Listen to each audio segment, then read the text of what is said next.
Welcome to the Leadership Disrupted podcast. This is Dan Rust. In our last episode, we focused on 20 years of research regarding employee engagement and the 10 proven engagement drivers. They are proven because they represent exactly what employees are telling us it takes to drive their engagement. And since we're hearing so much about quiet quitting these days, this seems to be particularly relevant to many leaders right now. And of course, to some degree, quiet quitting is just a different name for the same challenge leaders have been facing for years: motivating employees to engage fully in their work, to engage intellectually, emotionally, physically, and even, dare I say, spiritually. But even though this has been an issue probably for as long as people have been working for other people, I do think there is something unique in the air right now. The level of disengagement and the pervasiveness of low motivation, of dissatisfaction, of malaise, and often all of this is not openly expressed so that we struggle to understand it and to deal with it. Instead, we just have many employees with a pervasive feeling of blah about their jobs, and in many cases about everything else in their lives as well. Something really is happening at this moment in time. And rather than debate the root causes, many of which we've already spoken about in previous episodes, I thought that today we would just focus on what to do about it. And I'll share with you the details of an approach I refer to as loud leadership, the cure for quiet quitting. Yes, I know it's a bit of a kitschy title, and loud is actually an acronym for, I'll share that in a moment. But I know if you apply loud leadership with your customers, with your employees, it will not just help you with your quiet quitting issue. In my experience, it will cure it. Now, this cure isn't easy. If it was, everyone would be doing it. Medical cures are sometimes uncomfortable, but we go through the treatments because even though the cure is painful or uncomfortable, it's still preferable to the disease. Same thing applies in this case. Loud leadership may not be easy or comfortable for you, at least not at first, but it will still be preferable to your current state with large numbers of disconnected and de-energized employees who are quiet quitting. Again and again, I've seen leaders apply these principles to produce a huge impact on the engagement level of their employees. So that's the big buildup. Now let's dig into it. Loud leadership. As I said, loud is an acronym, and the L in loud stands for, wait for it, love. And the kind of love I'm talking about starts with a love for your clients and customers, both in a general sense, loving your customers as a concept, a group, a demographic, and in a very specific sense, loving your individual customers. Now, I know love your customer sounds a little trite, maybe a little obvious. Of course, we love our customers. But do we really? Or do we just love it when they buy something from us? Do we love selling to them? Do we love the concept of the customer, but the actual people often really annoy us, especially when they don't buy or they aren't easy to help or when they don't listen or follow instructions or in any way act in a manner that doesn't suit us? Believe me, I know the joy of complaining about an unreasonable client. It can feel very satisfying and can even be a bonding moment when you get together with colleagues and all share your customer frustrations and horror stories, just like getting together with a few of your friends and you start to talk about your spouses or partners or significant others. You rag on them a bit, make fun of them a bit, complain about them a bit. But is that really good for you or your partner or the relationship? Probably not. Years ago, I worked for a vice president of sales who had, long before she worked for the business, been one of our customers. She had experienced our products and services and our shipping issues and our customer service issues truly from the customer's perspective for many years before she worked for the business. And she had many friends who were also customers. This was one of her business superpowers because she understood our customers deeply because she and her friends were our customer. And so whenever anyone in our business meetings, the weekly marketing team meeting, the regional sales meetings, the product development meetings, the customer service team meetings, if anyone made an even slightly cynical comment about the customer or a specific individual customer, she took that personally, and she wouldn't stand for it. She would say, when you talk about our customers, It should always be with the respect and love they deserve. And when you get your paycheck every 2 weeks, take a moment to appreciate where it really came from our customers. And anything you say about customers in meetings or in individual conversations, in emails or anywhere else, do it in a way that you would be comfortable if the customer actually heard you or read your words. So this leader, she took her love for customers very personally. It was a big part of her passion for our business. And while she may represent an extreme, I can guarantee you that her colleagues and team members felt the intensity of her vision, of her mission. And I do think great leaders do love their customers. Anyone in business knows the value of a happy customer, especially one who's willing to share their experiences with other potential customers, which is precisely why business leaders must love their customers. And not just the leaders of customer-facing functions, every leader. Have you ever worked for or spoken to a leader who just complains and bitches and moans about their customers? One of the things that happens when a leader complains about customers is that their employees pick up on this message. A cynical customer complaining leader tends to produce cynical customer complaining employees. When a leader, especially a high-level leader, is constantly verbalizing their dissatisfaction with a customer, the fallout spreads quickly, and it creates an organization where this type of negativity is seen as okay, acceptable. But it isn't. Your employees take their cues from you. So if you express disdain for customers, one of two things will happen. Some employees will adopt your disdain. They will mirror it. And others will be put off by it. They'll be de-energized and demotivated by the hollowness of it. Over time, these employees move on to other places because they don't want to feel disdain for their customers, or they stay for a variety of reasons, and they become your quiet quitters.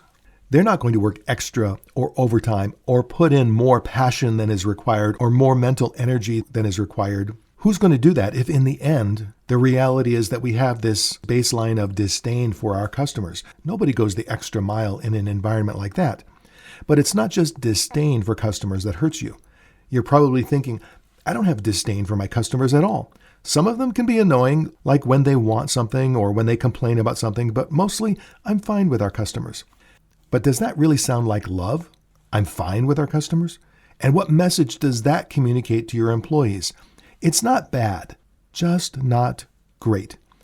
If all of your internal customer conversations revolve around sales opportunities and sales targets and sales results and cumulative sales volume and achieving sales goals, and you never or rarely or only as an afterthought do you talk about your customers as people and the positive impact your products or services are having for them, or the privilege it is to have them as customers, or the pride your organization can have in helping them, if you are just focused on revenue, does that sound like love to you? And what message does that communicate to your employees? Again, your employees will take their cue from you, and some of them will mirror or take on your attitude. Or maybe that's why you hired them in the first place, because they share your myopic focus on revenue. But for many employees, I dare say for most of your employees, even your employees in sales positions, the exclusive focus on revenue will feel hollow to them. They may stay with you, again for a variety of reasons, but they are not going to stay with full engagement because they don't want to feel like just a mercenary. So again, you end up with quiet quitters who do their job just enough to keep their job, but they don't bring their full energy, their full mind, their full engagement and spirit to the job. So this probably makes sense to you. If leaders don't express enthusiasm and joy and love for their customers, it's going to have an impact on their employees. So with that said, it's surprising how many leaders really don't feel any sort of emotional bond with their customers. I shared this mindset with the senior director of a large customer support call center, and he sort of rolled his eyes and he said, "So you think the customer is always right? I can tell you, a lot of times they are rude and impatient and wrong. And I do not let them push my people around because they need to respect us too." So there was a definite edge to his voice, and I found myself wondering what sort of signals his people were picking up from him. Of course, respect should go both ways. And of course, customers should not be rude. And of course, the customer is absolutely, positively not always right. But the customer is always the customer. And demanding mutual respect is not exactly the same as loving your customer. In fact, it is probably when your customer is rude and demanding and unreasonable and wrong, it's then that your love for the customer is most important. With a difficult customer or a customer who's behaving at the moment in a difficult manner, you can have a professional and kind and respectful and, yes, loving approach that doesn't just mollify or placate them. You can help the customer come to see that they are wrong, so to speak, and you can do so with kindness. Does it always work? Of course not. But I have seen over and over again that in situations with frustrated customers, the vast majority of the time, a truly friendly, respectful, and loving approach wins the day. So the point here is not to give you a lecture on customer centricity. It is that starting at the very top of the organization, leadership creates the customer-facing culture. And that culture can be customer-oriented, a culture of loving the customer, or it can be something else. And if it is something else, it is very likely contributing to your quiet quitting challenge. Whether you call it compassion or kindness or respect, love for customers is key to setting your organization apart and inspiring the full engagement of your employees. If your primary purpose is to make your customers' lives better, then you'll love and care about your customers. Your policies, actions, products, and decisions will be centered around your customers, and your employees will be energized and inspired to fully engage in the same mission, making your customers' lives better.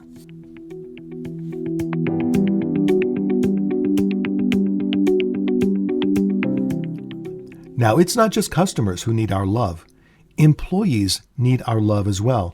And again, I know that love is a strong word, but if you want to optimize employee engagement, you're going to have to get comfortable with it.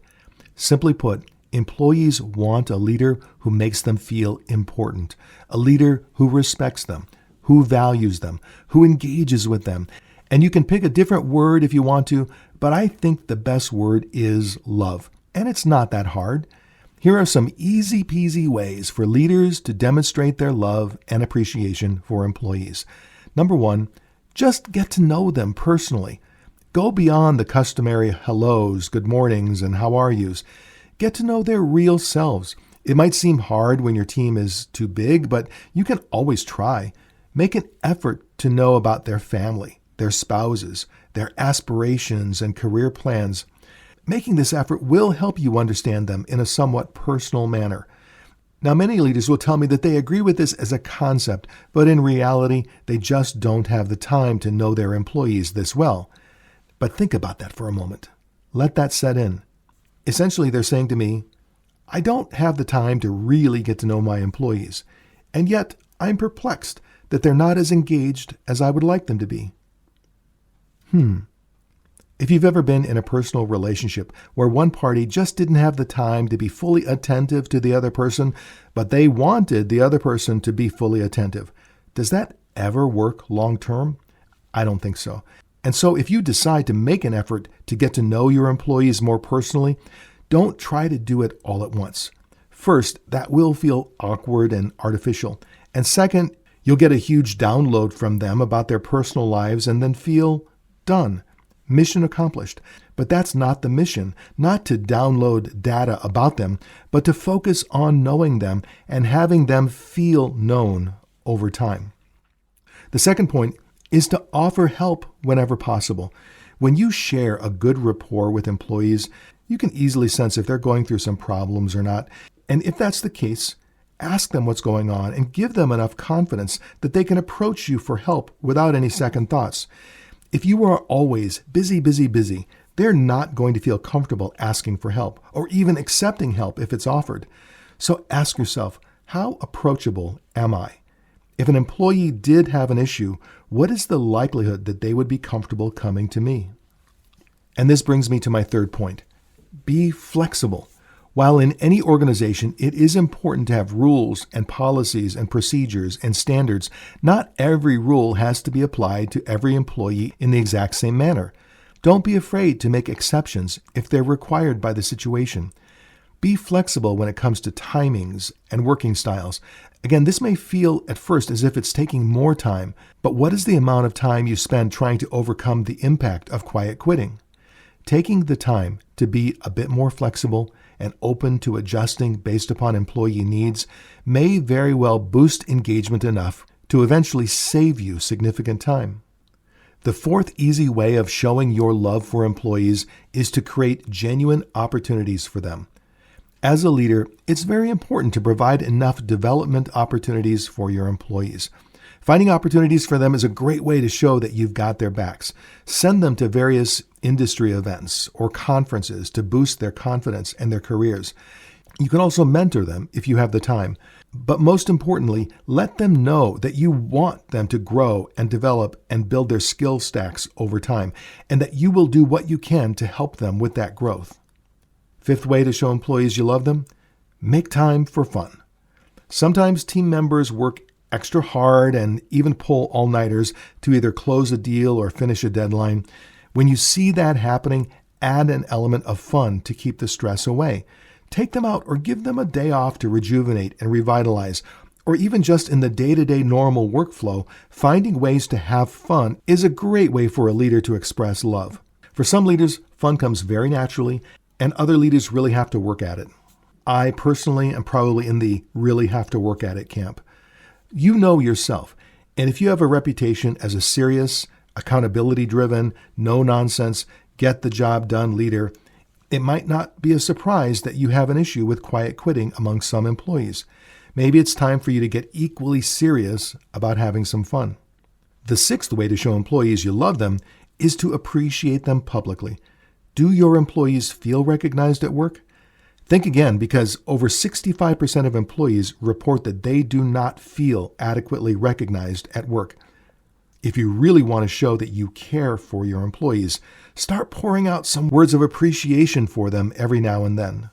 Another easy way to show your love for employees is to show trust in them.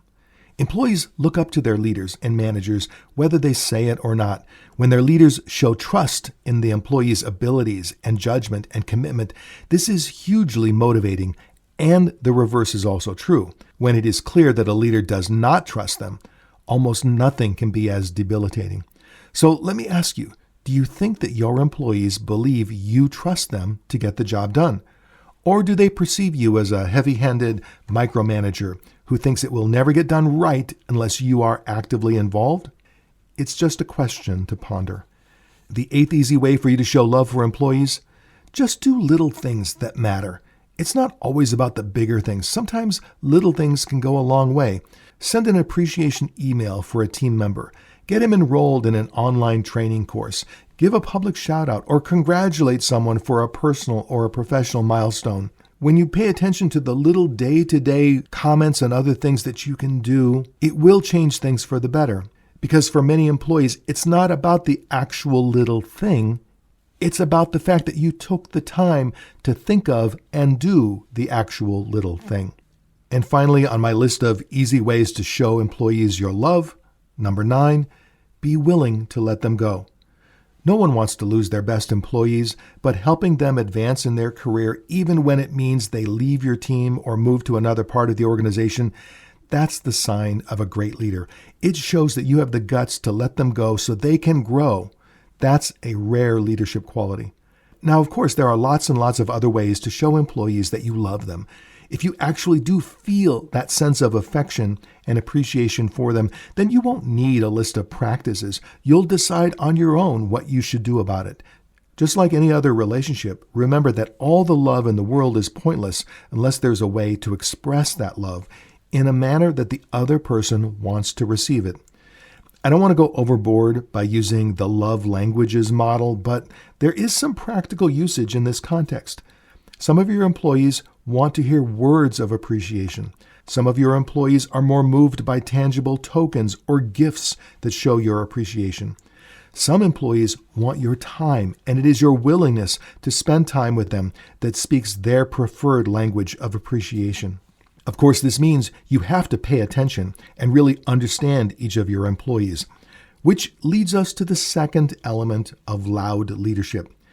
It's related to love, and in fact, it springs from the love that you have for your employees and your customers. Oh, but one other element of love that I want to mention before we move on, and that is your love for your company.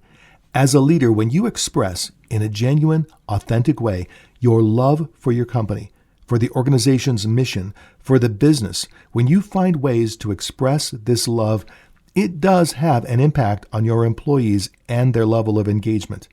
This doesn't mean that you have to be all sunshine and rainbows all the time whenever anyone talks about the company, but as a leader, you do have an impact on employee engagement whenever you make a comment or express an opinion about the company, positive or especially negative. So think about this a moment. When was the last time you, as a leader, let your employees know how much you appreciate the company itself? Or when occasionally you have employees who start to question or complain about the organization, do you join in? Do you remain silent? Because silence is really the coward's way of agreeing. So just think about how overtly you express your own enthusiasm for the company on a regular basis, not with huge speeches or pronouncements, but just with your day-to-day comments and actions. If you can find ways to be a little more overt and proactive in your expression of affection for the company, again, it has to be real and reasonable, but over time, this is one of the ways a leader can have a positive impact on employee engagement.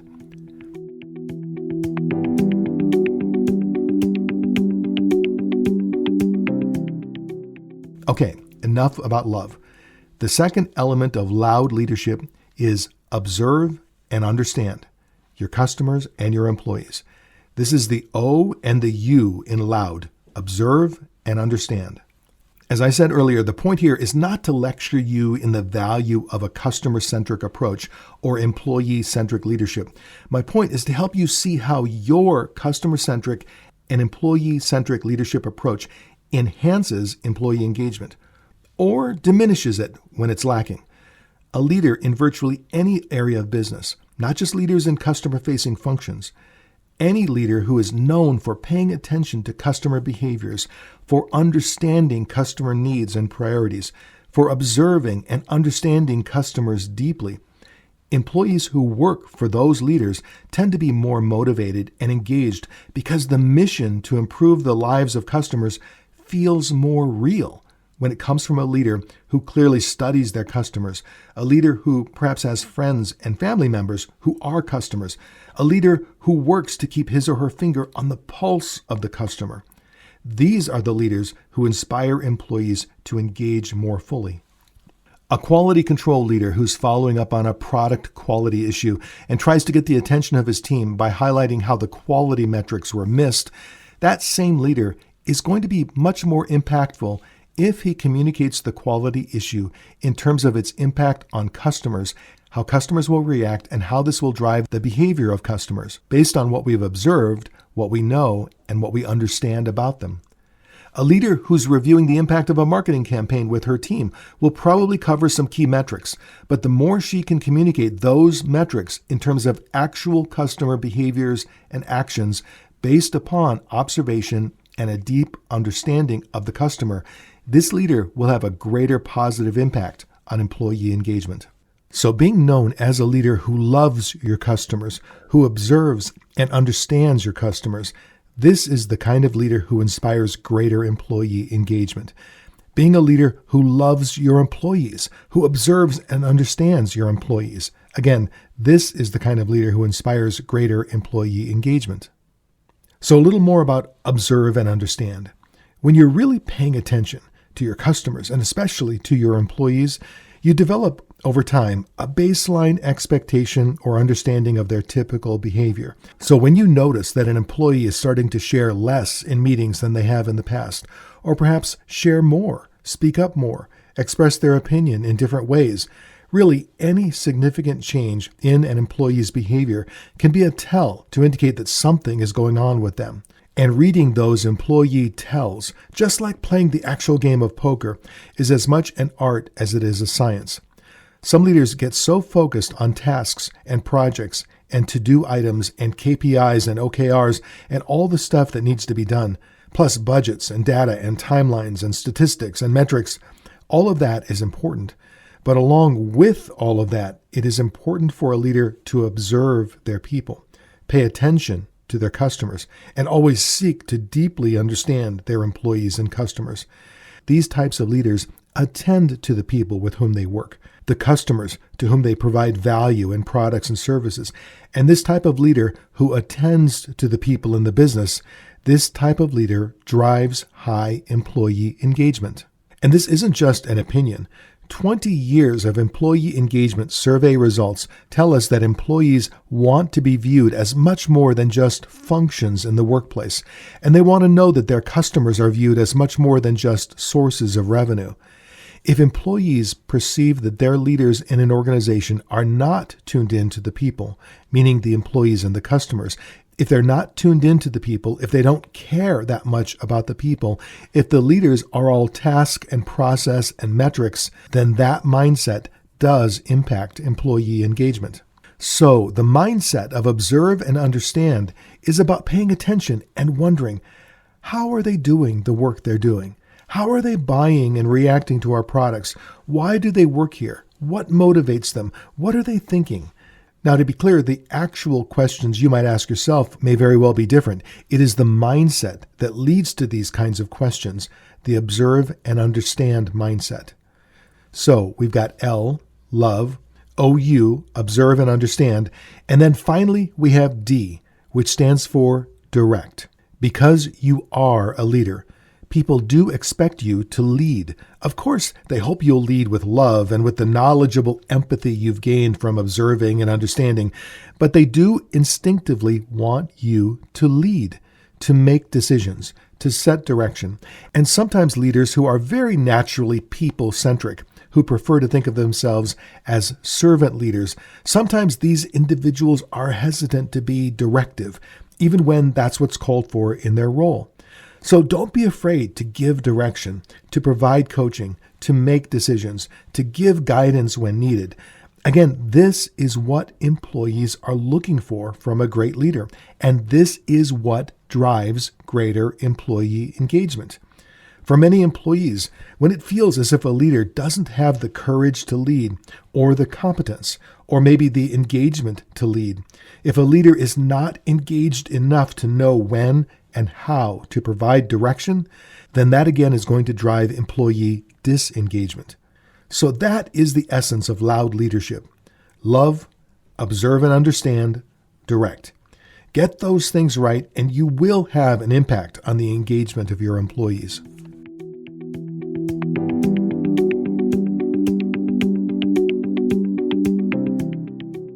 So let's talk a little more about this term, quiet quitting. Despite what the name suggests, quiet quitters are employees who are choosing to stay in their jobs, but are committing to doing only what is specifically required of them at work and nothing more. For example, they may work only their contracted hours and refuse to take on any additional tasks without compensation. Many of these employees will tell you that they are working to live as opposed to living to work. And this is by no means a new or novel perspective, but this outlook has undoubtedly become more widespread as a result of all sorts of factors, which we have certainly discussed on previous podcasts. But whatever the root causes, many employees have made the conscious decision to reduce the importance they attach to their work lives in favor of family, friends, and their mental as well as their physical well-being. Some are calling this the Great Realignment, in which workers worldwide have reevaluated their relationship with work, and many of them will argue that this has been a long time coming, with many employees who in the past might have been the most hard-charging, motivated, hard-working proponents of hustle culture. Many of these employees have ended up experiencing burnout and poor mental health, and for some, no matter how hard they worked, they never seemed to really get ahead. While at the same time, they perceived the wealthy, the haves in the world, the elite, so to speak, doing better and better while enjoying the good life, And of course, sharing that good life on Instagram, Twitter, TikTok, Facebook, you name it. Now, I'm not arguing that this perspective is correct or accurate or even healthy. It probably isn't, but it is the perspective that often leads employees to malaise and disengagement. A recent survey indicated that 60% of employees today feel disengaged in their workplace, and traditional tactics that are used to build a lively, inclusive, and social workplace culture are simply not cutting it. Employers have to think innovatively to create and introduce policies and incentives and leadership approaches that sufficiently re-engage their workforce and prevent them from quiet quitting. Loud leadership may not be the whole answer for your organization, but I'm betting it can be a part of the answer. The Harvard Business Review recently reported that quiet quitters engage in such behaviors as a response to feeling undervalued and unappreciated at work. Evidence shows that employees are still willing to go the extra mile at work, but only for businesses and leaders who they trust and respect, and crucially, who they feel trust and respect them. Interestingly, managers play an especially significant role in this regard, with the most effective managers having approximately 30 to 40% fewer quiet quitters on their teams compared to the least effective leaders. Further, in a recent survey, more than a quarter of employees cited having a supportive manager as important in driving their own engagement in the workplace. Some employers are trying very tangible ways to express their appreciation for employees as human beings, not just functional workers. Some are providing enhanced family leave benefits, enhanced mental health care benefits, paying greater and genuine attention to employee health and well-being, creating a culture of caring about employees' mental health, encouraging employees to look after their mental and emotional well-being, setting boundaries around work, and checking in on people regularly. As a leader, it should be on you to make sure that workloads are realistic so your employees aren't drowning.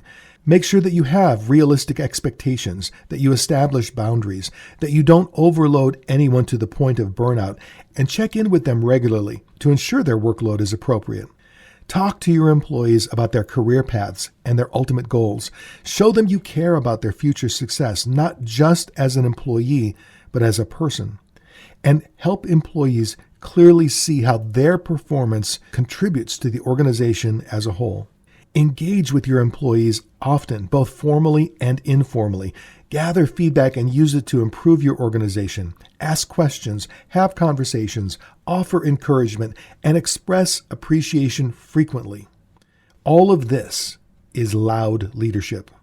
Citing the Harvard Business Review again, they recently reported that a manager's ability to build relationships with their employees is the most significant leadership trait directly linked to building employee engagement and reducing quiet quitting.